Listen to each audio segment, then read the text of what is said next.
At my reunion dinner, my mother, Eleanor, looked me dead in the eye and said to my father, "She was never a daughter, Sterling. She was a liability that needed to be settled." My glass of wine was poisoned, but they made one mistake. You can't just liquidate a CIA officer. They didn't end a problem. They summoned a war. My name is Paige Blake. I'm 29 years old, and for the first time in over a decade, I was coming home. The rental car moved silently through the tree-lined streets of Atherton, California, a zip code that smelled of old money and neatly trimmed secrets. I'd landed at SFO an hour ago, the California sun feeling alien on my skin. Here, multi-million-dollar mansions hid behind imposing wrought iron gates, veiled from the eyes of the unworthy. The Vance estate was the grandest of them all, a cold fortress of stone and glass that had been my childhood prison. The chill of the marble foyer hit me first.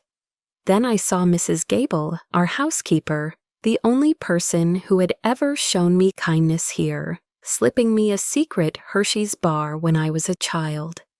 Her eyes met mine, wide with a worry she couldn't voice, before she gave a frantic, almost imperceptible shake of her head and bowed. It was a clear warning. Before I could react, my mother, Eleanor, appeared. She was a vision in a cream-colored Loro Piana dress, her posture perfect.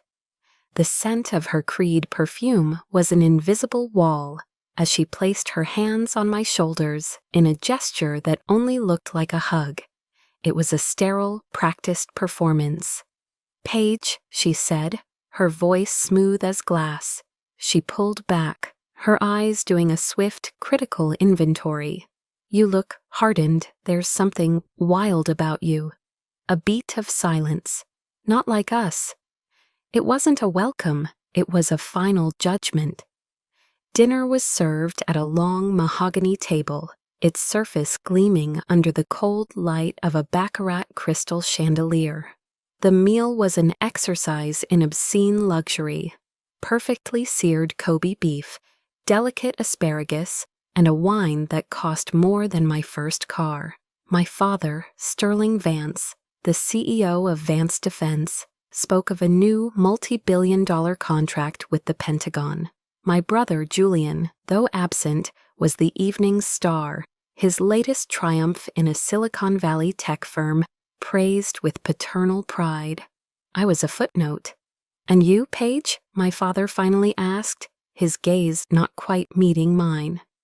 "Still happy with your administrative work?" "It's fulfilling," I said, the lie tasting like ash. Eleanor gave a small, condescending laugh. "Well, at least it keeps you busy. A quiet existence for her is the best we could hope for, isn't it, darling?" "Stability is paramount," my father stated, his tone flat. "You understand, Paige." Oh, I understood. I was the instability that needed to be managed. Eleanor even had the audacity to discuss her latest philanthropic venture, a charity for displaced children. The hypocrisy was so profound, it was almost admirable. Then came the wine. Eleanor lifted a bottle of 2014 Opus 1, a wine whose price could feed a family for a month. She poured a generous amount into my glass, the deep red liquid swirling like a dark promise. "Drink, dear," she said, her smile perfectly placed. "To your return." My training, forged in the unforgiving crucible of the farm, screamed. Every instinct was on high alert. I raised the glass, taking a small, evaluative sip, just enough to taste. One sip was more than enough. The faint but unmistakable metallic tang, followed by a slow, creeping heat in my throat. It was a signature I had been trained to recognize. A sophisticated, slow-acting cocktail designed to induce cardiac arrest, a death that would look tragically natural. My blood ran cold. My eyes snapped to my mother. She was still smiling, a placid, serene expression that never reached the Arctic chill of her eyes. She knew. The world began to tilt. My vision blurred, the brilliant chandelier fracturing into 1,000 splintered lights. The opulent dining room swayed, and my parents' voices became distorted, as if I were hearing them from underwater. But I heard the words. I heard every single one. Eleanor's voice, stripped of all pretense, was as cold and sharp as a shard of ice. She was never a daughter, Sterling. She was a liability, a rounding error in our legacy. Her tone was flat, transactional, like discussing a bad investment. And it's time to write her off. My father said nothing. His silence was a roar. It was his signature on my death warrant. They weren't just disowning me, they were liquidating an asset. My body gave out. I slumped forward, my arm knocking over the wine glass. The Opus 1, red as blood, spilled across the white linen, a violent stain on a perfect canvas. The last image seared into my mind was of my mother, a serene smile on her face as she slowly, deliberately, pulled on a pair of long white satin gloves. She was ready to clean up the mess that was me. But as darkness consumed me, a different voice echoed in the collapsing corridors of my mind. It was the voice of my instructors at Langley, hammered into my soul. Threat assessment, neutralize environment, survive, counterattack. They thought this was the end. They thought they could simply write me off. They were wrong. This was the beginning. In the encroaching darkness, my mind drifted. The poison pulled me under, but instead of oblivion, it dragged me back through my own personal museum of scars. Each exhibit a testament to a long and carefully documented betrayal. The first memory to surface was from when I was 14. It smelled of soldering flux and motor oil. I had won first place at the state science fair. My project, an autonomous robotic arm I had built from scratch, had been my entire world for months. I'd spent sleepless nights in the garage, my hands covered in grease and small burns from the soldering iron, my mind electric with purpose. I came home that day, clutching the heavy gold-plated trophy, my heart pounding with a childish excitement I hadn't yet learned to suppress. I found my mother in the living room arranging flowers.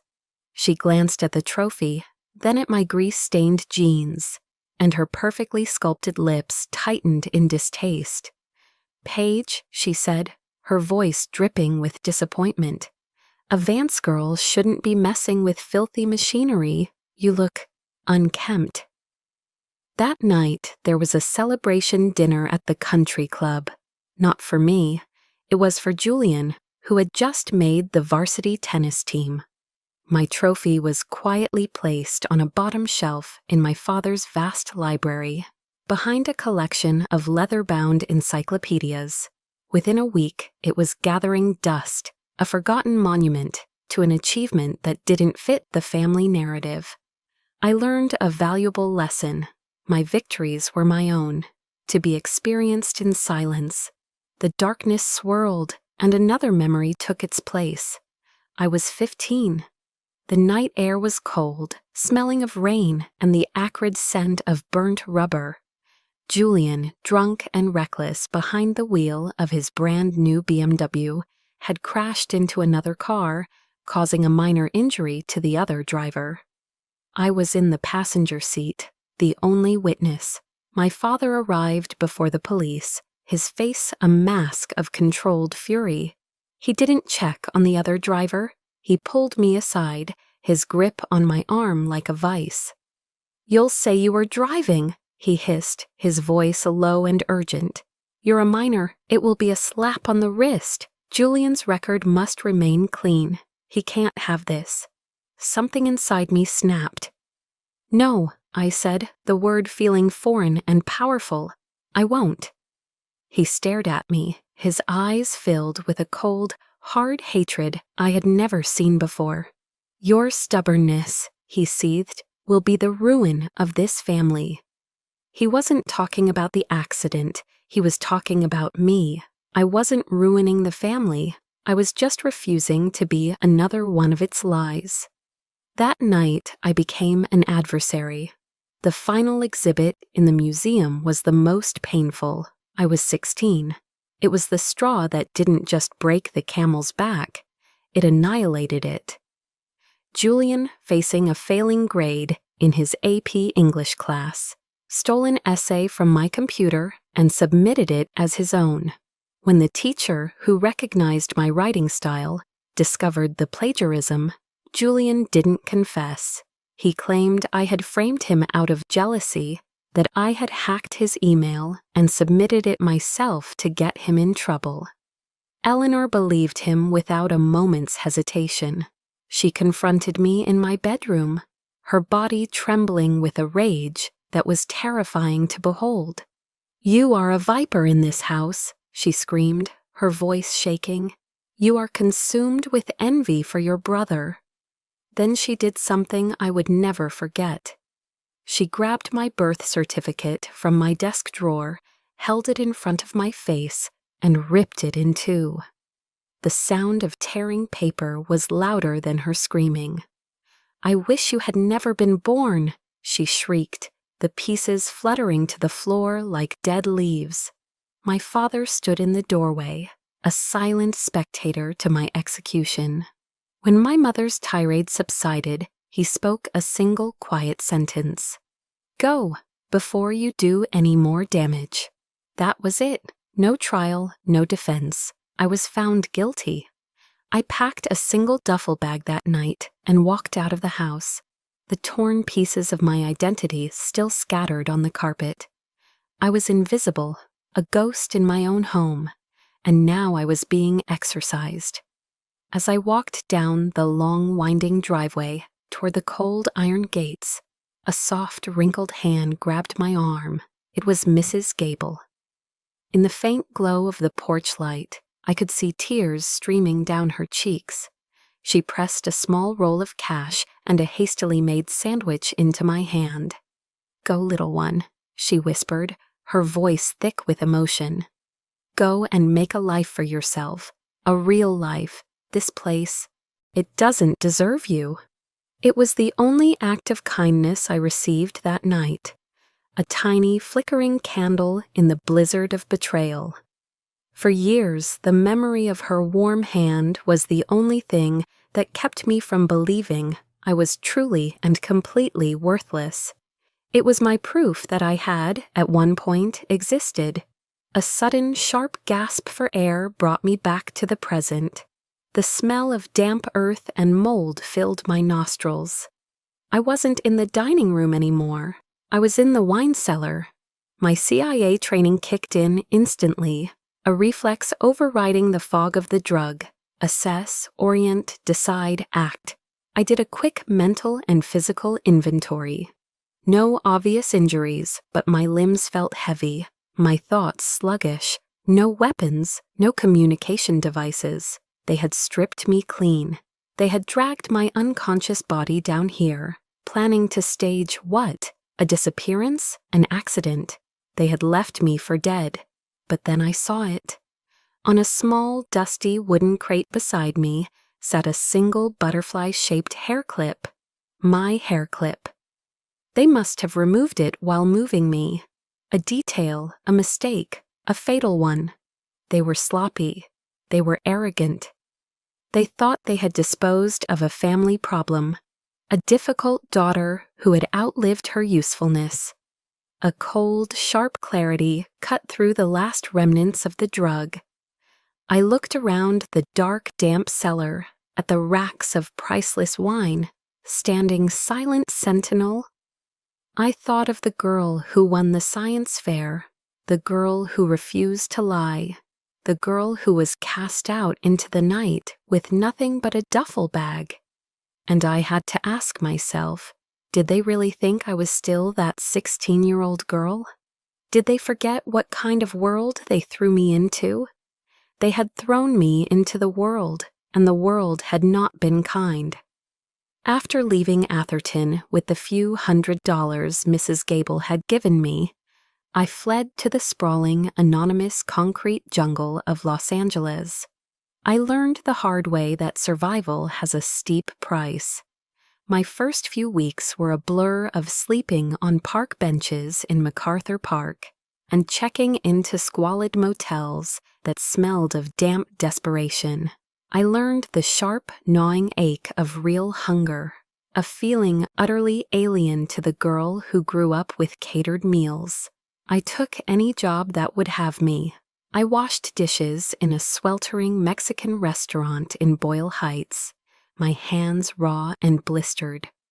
I cleaned toilets at a movie studio in Burbank, invisible to the glamorous people who swept past me. It was there, on my hands and knees scrubbing a floor, that I glanced up at a television monitor in the lobby, and I saw her. My mother, Eleanor Vance, was at a charity gala, bathed in the soft glow of television lights.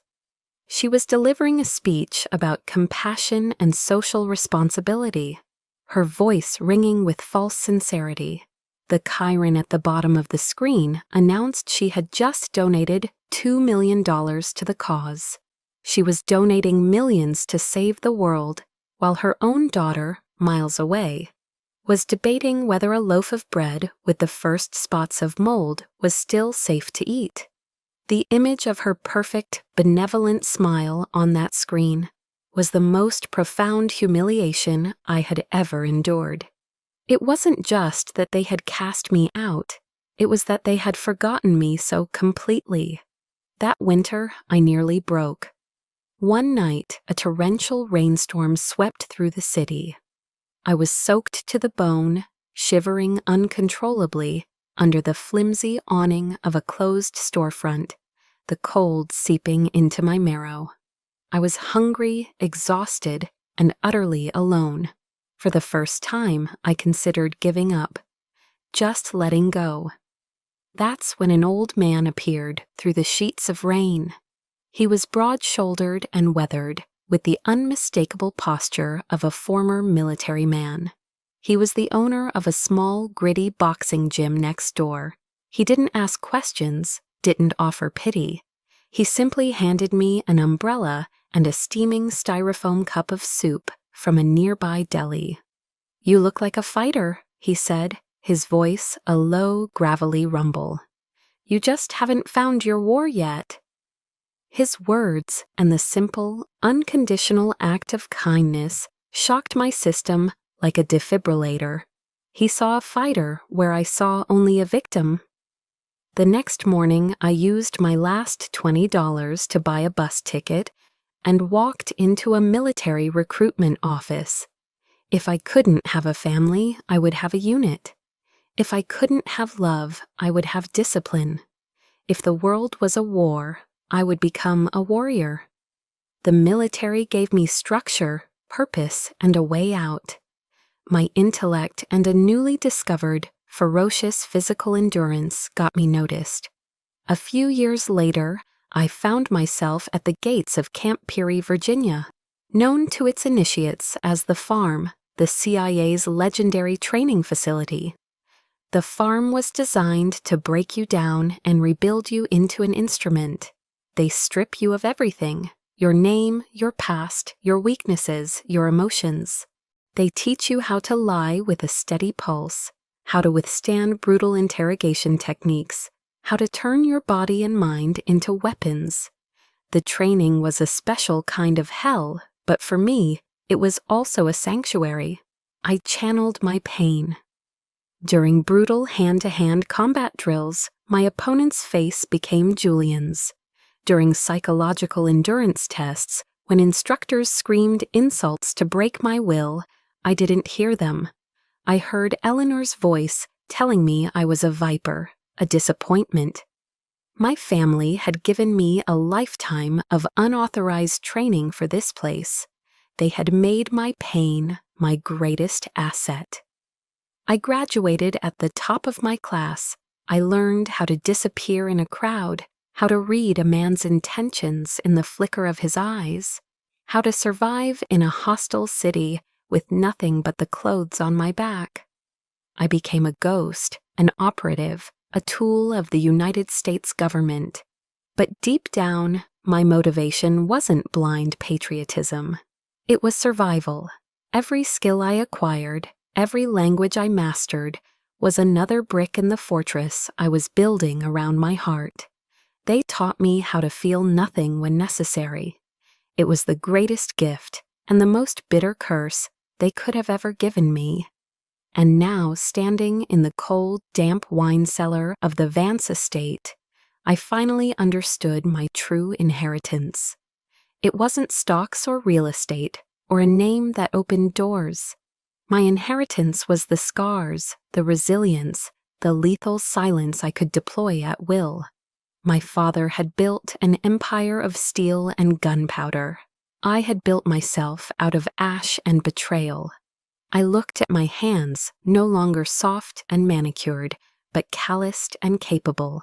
I thought of theirs, my father's, signing contracts, my mother's, pulling on satin gloves, and I wondered whose weapons were more powerful. It was time to find out.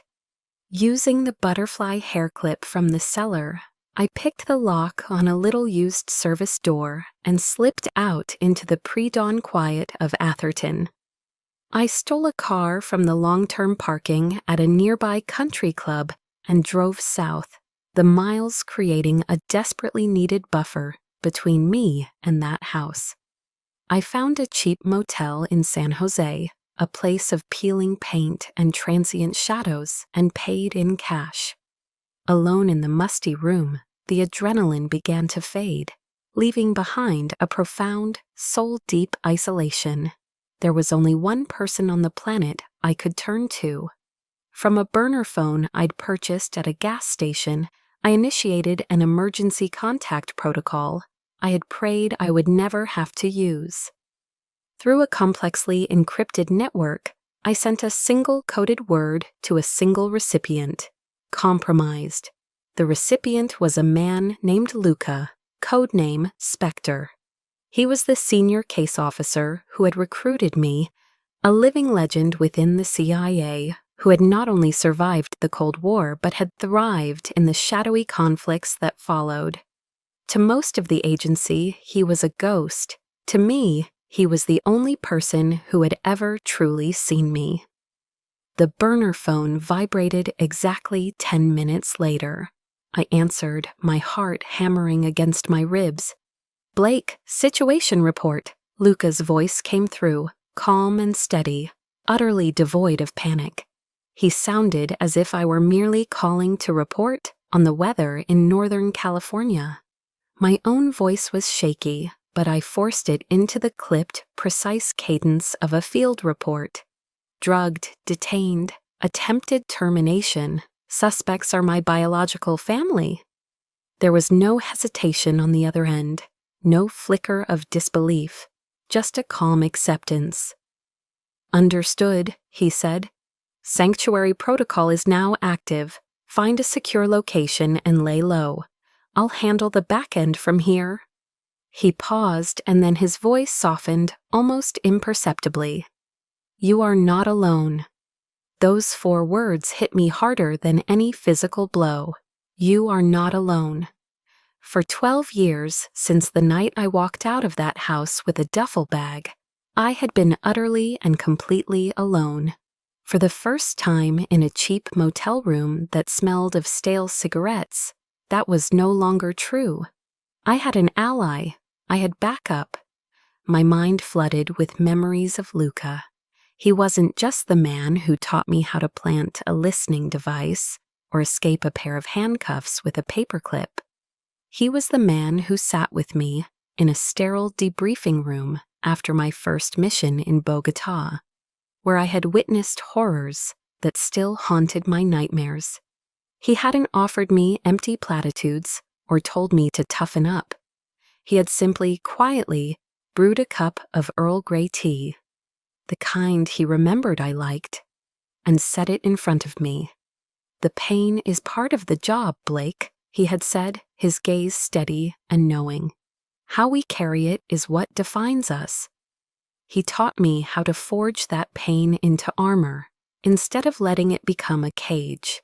He saw the fire in me, the resilience born of my fractured past, and he believed it could be used for good. In the world of intelligence, paranoia is a survival instinct. You trust no one. Yet Luca trusted me, implicitly and absolutely. He didn't ask for proof or question my story. He knew me. He knew the integrity I had fought so hard to build from the wreckage of my childhood. His unwavering belief was a powerful antidote to the years of accusations and contempt I had endured. It was a lifeline, reminding me that a person's worth isn't determined by the family they were born into, but by the people who choose to stand with them. He was my chosen family. A secure message came through to the burner phone an hour later. Luca had set up a temporary new identity for me, a clean source of funds and a short, curated list of trusted assets on the West Coast. "This is your war, Blake," the message read. "But you will be armed. Use these resources wisely." I stared at the list. My training had given me the skills of a ghost, but this list gave the ghost teeth. The first name was Anya Sharma, a high-powered attorney in San Francisco, renowned for taking on and taking down massive corporations. I took a deep breath, feeling the warmth of that invisible support from thousands of miles away. It was a shield, a promise. I was no longer a victim cowering in the dark. I was a case officer with a mission. I picked up the phone. My counteroffensive had just begun.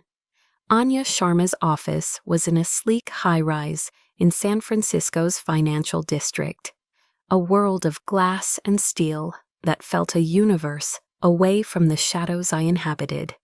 The view from her floor-to-ceiling windows was a stunning panorama of the bay, a backdrop of power and influence.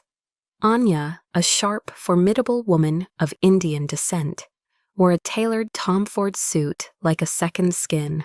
Her eyes were intelligent and piercing, and as I laid out the facts, the drugging, the cellar, the escape, they missed nothing. She didn't offer a word of pity or comfort.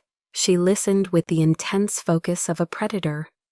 "They believe you're dead," she stated when I finished, her tone crisp and analytical.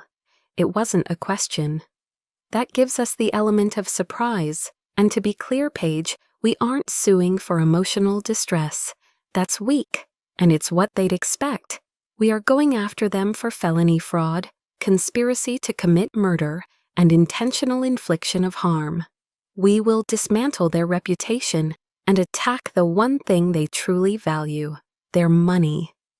Her cold, calculated professionalism was a balm to my own frayed nerves.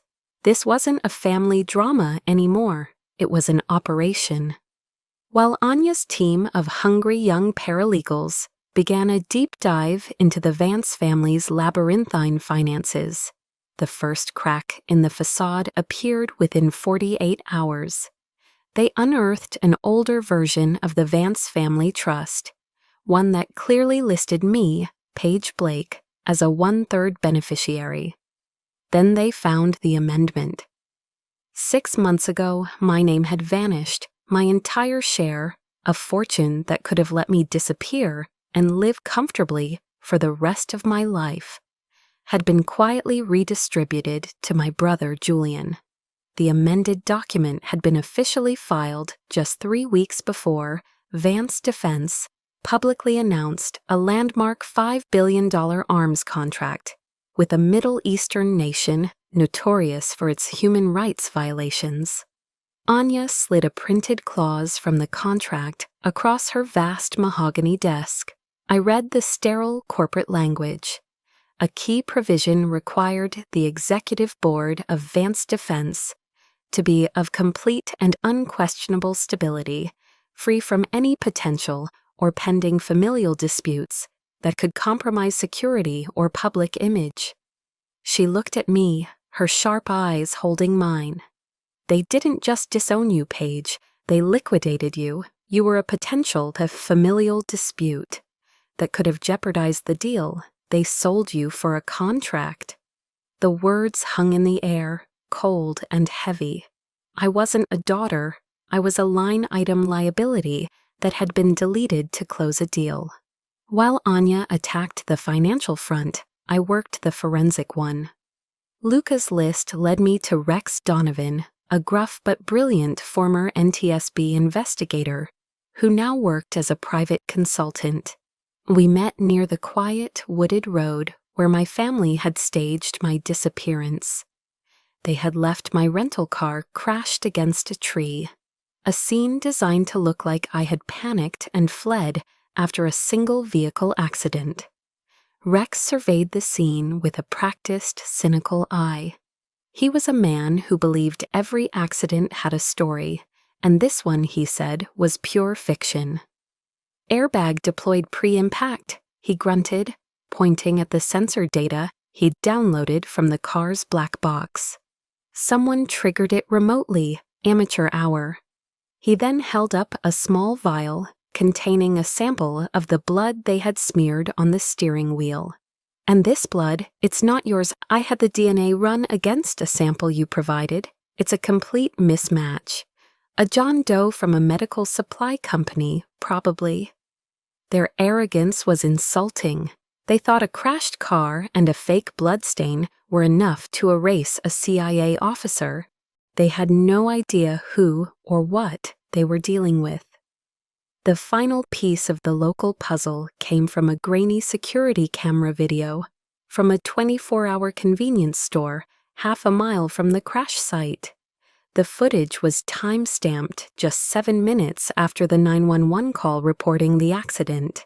A figure in a dark hoodie emerged from the woods, frantically looking around before scrambling into a black SUV that had been waiting with its lights off.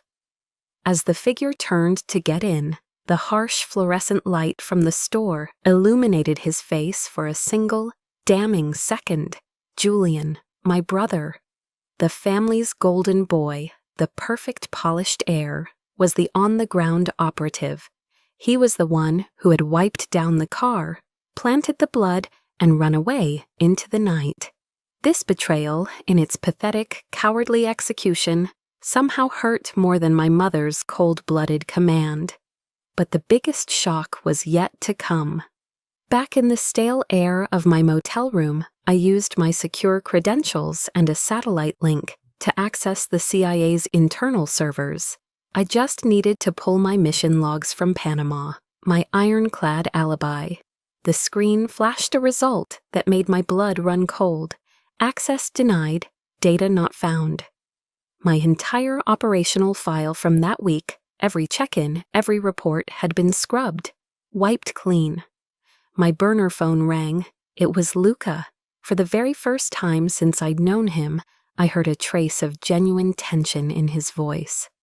"Blake, we have a problem, a big one." That delete order didn't come from inside the agency. It was routed through a high-level server at Vance Defense using a classified backdoor that almost no one knows exists. A cold dread settled in the pit of my stomach. This was impossible. "Your father isn't just an arms dealer," Luca continued, his voice grim and low. "He has reach, deep. This isn't a family matter anymore, Paige. This has just become a matter of national security." Luca's words, "a matter of national security," hit me like a physical blow. The news that my alibi had been scrubbed from CIA servers wasn't just a complication. It was a profound violation. The agency wasn't just my employer. It was my sanctuary, the only institution on Earth where I felt I belonged, where my skills were valued, where my past didn't matter. They had taken the one clean part of my life and smeared their filth all over it. They had reached with their dirty corporate hands into the heart of Langley and turned the Central Intelligence Agency into a tool to cover up a squalid family crime. The fury that ignited inside me was no longer a slow burn. It was a nuclear detonation. They had crossed every conceivable line. They didn't just want to kill me. They wanted to erase my very existence, to wipe out the years of service I had given to my country as if they had never happened. I stumbled into the cheap motel bathroom and stared at my reflection in the cracked mirror. But I didn't see my own face. I saw my father's, smug and bloated with power. I saw my mother's serene, sociopathic smile. I saw Julian's empty, cowardly eyes. They had taken everything from me, my family, my name, my past. And now my honor as an officer. The final tether snapped. The dam of restraint that had taken me years to build shattered into a million pieces. The time for defense was over. The time for survival was over. Now it was time to attack. My hands gripped the edges of the porcelain sink, my knuckles turning white. A vow formed in my mind, not of words, but of cold, hard steel. It was a promise forged in the fires of absolute betrayal. "You made me a weapon," I whispered to the reflection, my voice a low, dangerous rasp. "You taught me to hunt in the dark. You taught me to exploit weaknesses, to set traps, to wait for the perfect moment to strike. You made me this monster to serve your purposes." I leaned closer, my eyes locking onto the stranger in the mirror. And now this monster has come home. I pulled out the burner phone. My hands were perfectly steady now. The rage had coalesced into something far more dangerous: purpose. I dialed Luca. He answered on the first ring. "Blake." "Spectre, I need something," I said, my voice devoid of emotion. "Something off the books." There was a long pause on the other end. I could hear him weighing the risks, the implications. "Go on, Blake." "I need the current identity and location of Marcus Thorne, former lead auditor for Vance Defense. The official record says he died in a car accident 5 years ago.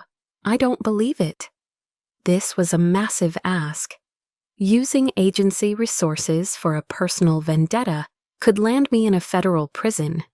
It was a line I had never dreamed of crossing. But they had dragged the agency into this. They had made it a matter of national security. Now I would use that to my advantage. Luca was silent for another moment. He understood. "I'll see what I can do," he said finally. "But be careful, Paige. The path you're on now, there's no coming back." "I know," I said. "I'm not planning on it." While I waited for Luca, I made another move, one that was arguably even riskier. Using a layered anonymizing protocol I'd learned at the farm, I sent an untraceable text message to a company phone belonging to a woman named Chloe Mercer. She was a mid-level archivist at Vance Defense.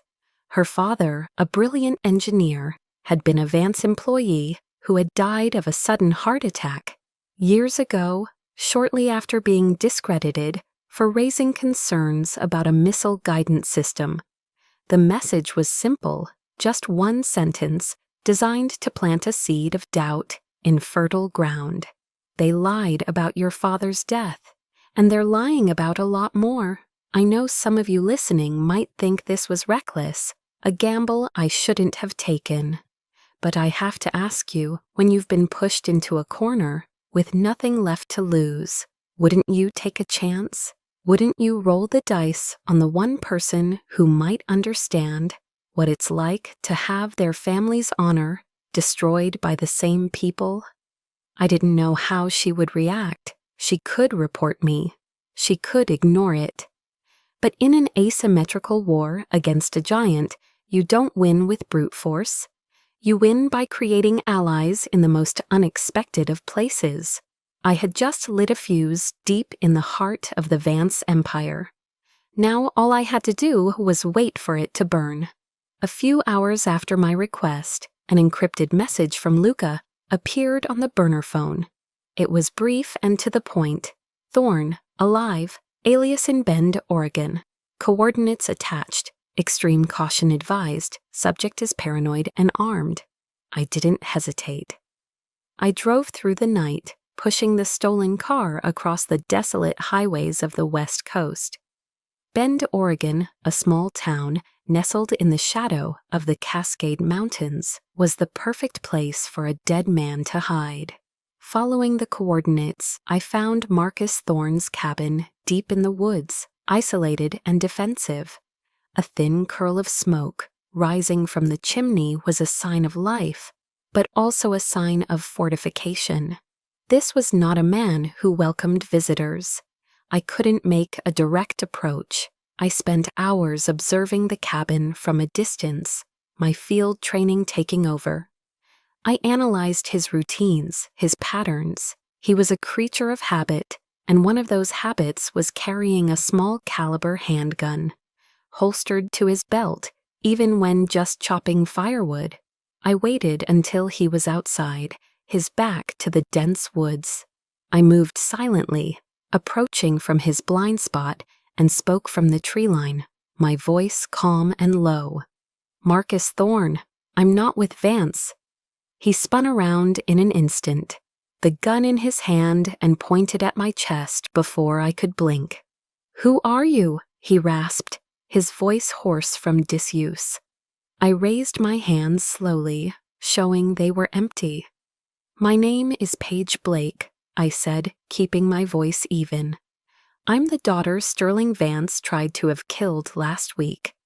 His eyes, narrowed with fear and suspicion, flickered. The fear didn't vanish, but a new emotion joined it, wary, desperate curiosity.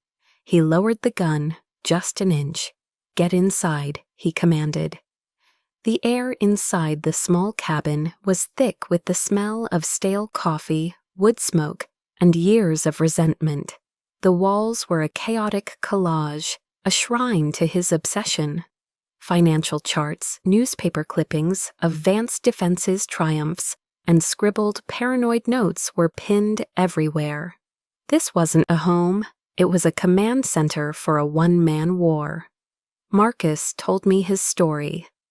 As the lead auditor, he had stumbled upon a multi-hundred-million-dollar slush fund, used by the Vances to bribe foreign officials and cover up catastrophic weapons test failures.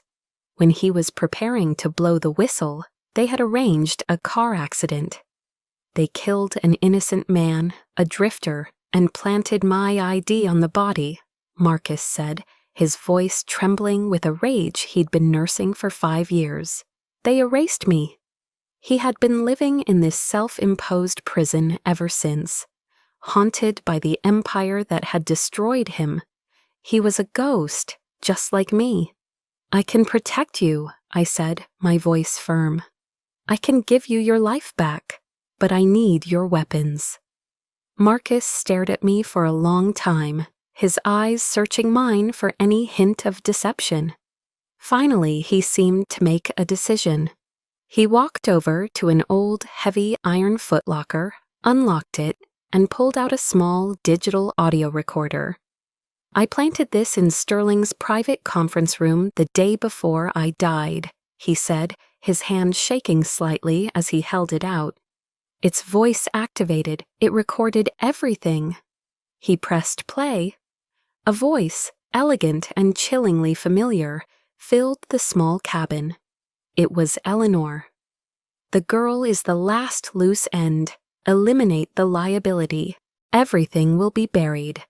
Then came Sterling's voice, discussing with his lawyers how to handle Julian's various legal troubles, including a recent arrest in Mexico, quietly and permanently.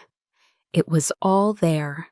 The conspiracy, the motive, the utter lack of morality.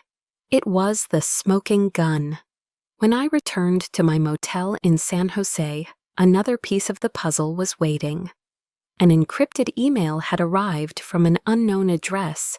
The sender was Chloe Mercer. "I believe you," the message began. "My father dedicated his life to Vance Defense. When he discovered a fatal design flaw in a new missile system, they fired him and branded him a traitor. He died of a heart attack a few months later.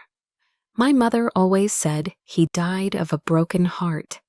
I will help you. Tell me what you need. My gamble had paid off. I sent her a secure reply, asking for two things from the Vance legal archives: the sealed records of Julian's arrest in Mexico and the original unamended version of the Vance family trust document. An hour later, the files were in my inbox. I had it all: the trust fund fraud, the staged accident, Julian's criminal record, and the audio recording of my own death sentence being ordered. I looked at the mountain of evidence on my laptop screen. My allies were the ghosts of my family's creation: a disgraced auditor, a dead engineer's daughter, and me. Marcus had been right. It was time for the ghosts to speak. The San Mateo Superior Court was a theater of power, and on this day, it was sold out. The polished wooden benches were packed. Journalists, hungry for a scandal, were crammed into the press gallery, pens poised. Rival attorneys, smelling blood in the water, were scattered throughout the crowd. And of course, there were the members of Atherton High Society, a flock of vultures in designer clothes, all eager to witness the private drama of the seemingly perfect Vance family explode into public view. I sat beside Anya, a silent still point in the swirling vortex of my own making. Across the room, my family occupied the front row as if it were a royal box. They were a perfect portrait of untouchable wealth and arrogance. Eleanor was immaculate in a winter white Chanel suit, her expression one of bored indignation, as if she were being forced to endure a terribly common civic duty. Sterling looked formidable and severe, the titan of industry wrongly bothered by a triviality. And Julian just looked bored, idly scrolling through his phone, a picture of privileged indifference. Their lead attorney, a slick corporate predator named Arthur Delacroix, radiated an oily confidence. They weren't just certain they would win. The possibility of losing hadn't even occurred to them. When Anya Sharma rose to speak, her presence calm and commanding, Delacroix immediately shot to his feet to cut her off. "Your Honor," he began with a contemptuous sneer, "this is a desperate and frankly pathetic attempt by a disgruntled, unstable daughter to extort money from her loving family. There is no case here, only a shakedown. We move for immediate dismissal." The judge, a woman in her late 60s named Judge Marion Shaw, was known for her sharp mind and no-nonsense demeanor. She peered at Delacroix over the top of her reading glasses, her expression unreadable. "Mr. Delacroix," she said, her voice quiet, but carrying the weight of absolute authority, "this is my courtroom. You will speak when I invite you to. For now, sit down. Let Ms. Sharma speak." Anya gave a slight nod of acknowledgement and turned to the large presentation screen behind her. The first shot was about to be fired. "Your Honor, the defense claims my client, Paige Blake, was involved in a single car accident on the night of October 11th, after which she supposedly fled. However, we have here a partially declassified mission log from the Central Intelligence Agency. The document, heavily redacted but with key sections legible, filled the screen. This log proves that on that date, Officer Paige Blake was, in fact, conducting a sensitive national security operation for the U.S. government in Panama. A low murmur rippled through the courtroom. As if on cue, a side door opened and a stern-looking man in a dark, conservative suit entered. He approached the bench and, in a formal tone, identified himself as a representative from the CIA's Office of the Inspector General. He formally authenticated the document for the court. The atmosphere in the room shifted palpably. I watched my family. Delacroix looked flustered for the first time.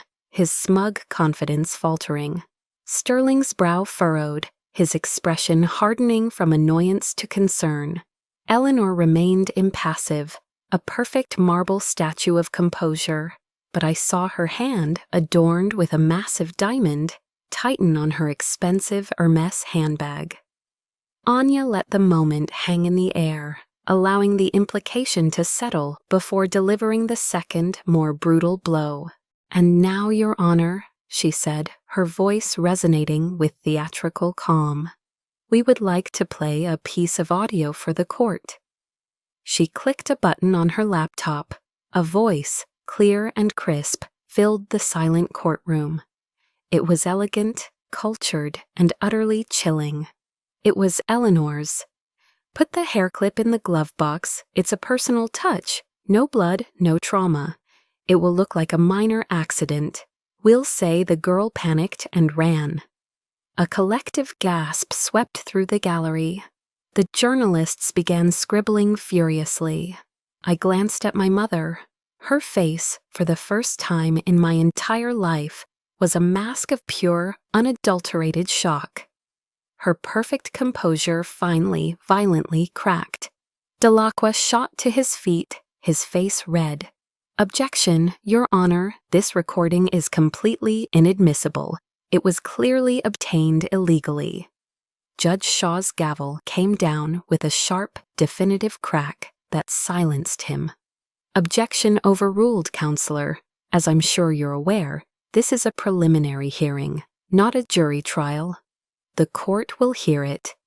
Now, for the last time, sit down." Anya waited for the room to quiet again. She was a conductor orchestrating their public execution. "Your Honor," she said, her voice now ringing with power, "the prosecution would like to call its next witness to the stand, Mr. Marcus Thorne." The name meant nothing to most people in the room, but to my father it was a death knell. The main doors of the courtroom swung open. A man in a clean but dated suit, his face pale but determined, walked steadily down the aisle. It was Marcus. A seismic shockwave ripped through the room. The press gallery erupted in a flurry of activity. Sterling shot to his feet, his face draining of all color until it was as white as a sheet. "No," he stammered, his voice a strangled whisper. "It can't be." Marcus Thorne took the witness stand, was sworn in, and then turned his gaze directly to my father, who was still standing, frozen in disbelief. "Hello, Sterling," Marcus said, his voice clear and steady. "It's been a while." That was the moment the Vance empire truly began to crumble. Over the next hour, Marcus methodically and calmly detailed everything: the slush fund, the bribery, the cover-ups of failed weapons tests. He recounted how Sterling Vance had personally ordered the faked car accident that was supposed to have killed him. He provided account numbers, dates, and names, weaving a tapestry of corruption so vast and intricate it left the courtroom breathless. By the time he finished, the room was in utter chaos. Delacroix was frantically trying to object, to discredit, to do anything, but it was like trying to patch a dam with chewing gum. The judge's gavel banged repeatedly, a desperate attempt to restore a semblance of order. When quiet finally returned, she looked directly at my family. Her eyes were chips of ice, devoid of any mercy or compassion. "Based on the overwhelming evidence presented in this hearing," she declared, her voice ringing with the finality of a death sentence, "this court finds sufficient cause to order an immediate criminal investigation into Sterling Vance, Eleanor Vance, and Julian Vance on charges including, but not limited to, felony fraud, conspiracy, and attempted murder." She looked at each of them in turn, her gaze lingering for a moment on my mother's shattered, horrified expression. "This hearing is concluded." Her final gavel strike echoed through the silent courtroom like a gunshot. the sound that would forever mark the end of the long and fraudulent reign of the Vance dynasty. The fallout from the hearing was swift and brutal. The news spread like wildfire through the financial world. Vance defense stock plummeted, becoming worthless overnight. The Pentagon immediately suspended all existing contracts and launched a full-scale investigation. The media dubbed it the defense industry's Enron, a spectacular implosion of greed and corruption. From my anonymous hotel room, I watched the empire my father had built, on a foundation of lies and cruelty, turn to ash on the evening news. I had expected to feel a sense of triumph, of victory. Instead, there was just a vast, cold emptiness. I had won, but the price of winning was everything. I had 3 final loose ends to tie up. The first was Julian. I visited him at the federal prison where he was being held. He wore a standard-issue orange jumpsuit that hung loosely on his now gaunt frame. The golden boy glow had been extinguished, leaving behind a hollow, pathetic shell. He looked up as I sat down opposite him, a thick pane of plexiglass between us. "Paige," he said, his voice a weak rasp through the speaker. "I'm sorry." I looked at him, not with hatred, but with a profound and weary pity. "No, you're not, Julian," I said, my voice steady and even. "You're not sorry for what you did. You're only sorry you got caught." I let the truth of that sit in the sterile air between us. "You never saw me as a sister. I was just an obstacle in your path. Another problem for Daddy to fix. Goodbye, Julian." I stood up and walked away without looking back, leaving him to the 25-year sentence he had earned, and to the hollow truth that he had authored his own destruction. My second visit was to my father. Sterling had suffered a mild stroke after the hearing and was now residing in a high-end long-term care facility overlooking the Pacific. I found him sitting in a wheelchair by a large window, staring out at the ocean, a king surveying his lost kingdom. He didn't turn or acknowledge me when I entered the room. His once commanding presence had shriveled into a fragile silence. On the table beside him, I placed the old Zippo lighter he had carried for years, its brass casing worn smooth. "You had a choice," I said softly, more to myself than to him. "You had a chance to be a father. You chose to be a CEO instead." I paused, waiting for a response that I knew would never come. "I hope it was worth it." He remained silent, his gaze fixed on the horizon. His silence was no longer a weapon of complicity. It was the empty, final silence of absolute defeat. I left, closing that chapter of my life for good. The most difficult confrontation was the last.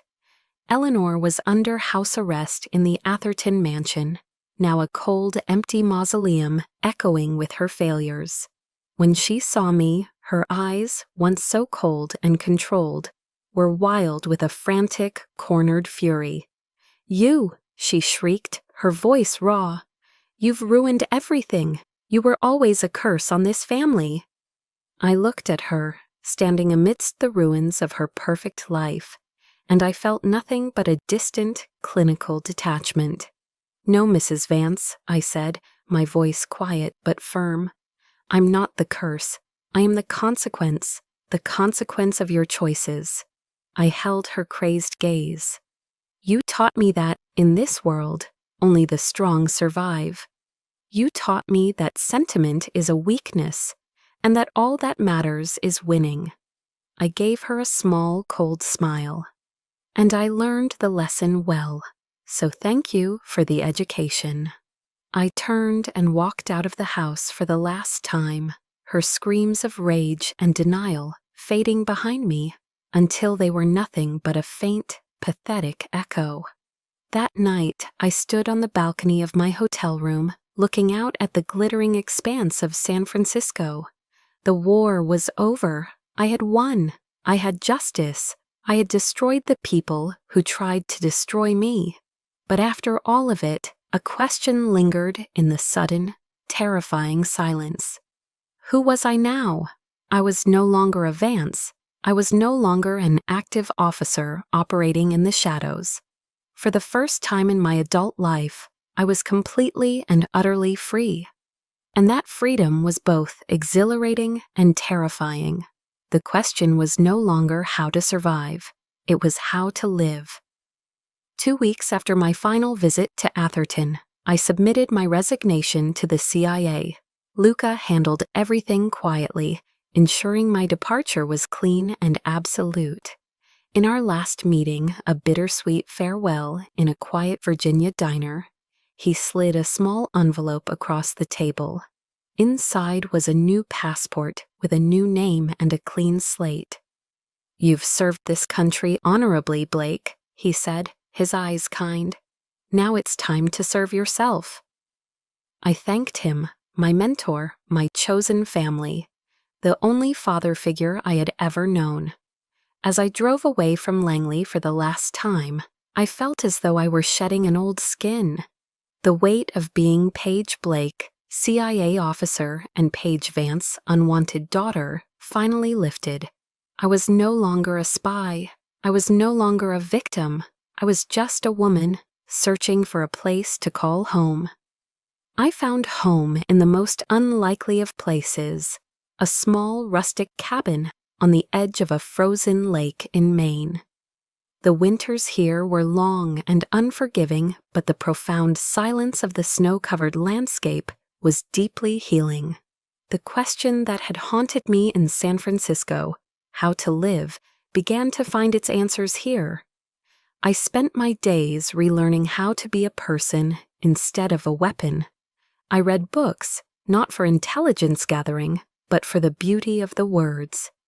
I rediscovered Thoreau and Emerson, their philosophies on nature and self-reliance resonating with my own search for peace. I started a small indoor garden, learning the simple, grounding pleasure of feeling the soil under my fingernails.